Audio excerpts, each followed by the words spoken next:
The president's speech highlighted several of his foreign policy priorities for the year to come, including a second summit with North Korean leader Kim Jong Un. That's going to come at the end of this month. CBS News senior national security contributor Michael Morell is with us. He is a former deputy director and acting director of the CIA. Michael, lots to get to. Let's first talk about North Korea. The president says second summit.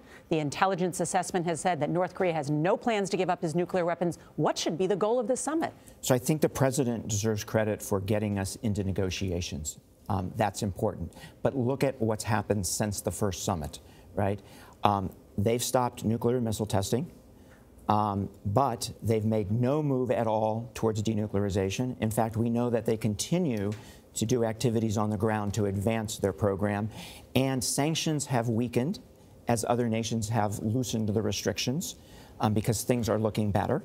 And most importantly, Kim has a seat on the stage. So what the president has to do at the second summit is has to incentivize or make clear to Kim that he's got to move towards negotiations or he's not going to get another summit. Are you concerned that President Trump will promise to formally declare an end to the Korean War? My biggest concern is that he will cut a deal with Kim on ICBMs. Right? Let's get rid of the ICBMs that threaten the United States, and let's not worry so much about the nuclear weapons that threaten the rest of the region. That's my biggest concern. Speaking of weapons, the president hinted that he'd be open to negotiating a new nuclear arms treaty with Russia after pulling out of the recent one.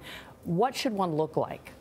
This is an important agreement because people are more likely to use short-range nuclear weapons than they are long-range. This is an important agreement. The Russians have been in violation of it for some time. I think it was the right thing to do for us to pull out of it, to force a new negotiation, to bring the Russians back in, and to bring the Chinese in. That's very important because the Chinese are doing things that are in violation of the agreement that they're not part of. So, new agreement with the Russians that includes the Chinese. Right thing to do. He also says that because of him, the work of the president and his administration, that ISIS is effectively over. We don't have to worry about that anymore. You think that's true?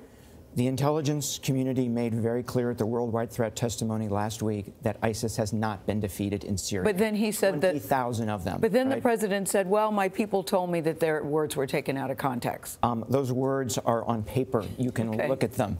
And more importantly, yesterday, the commander of the U.S. Central Command, General Joe Votel, said, not only do they remain a threat, but if we leave, there's a real chance that there will be an ISIS resurgence. Joe Votel, who he didn't talk to before he made his comments about Syria. And ISIS also publicly stated that if we do leave, they would consider that a victory. Yes. Mike Morell, great to have you. Thank you so much.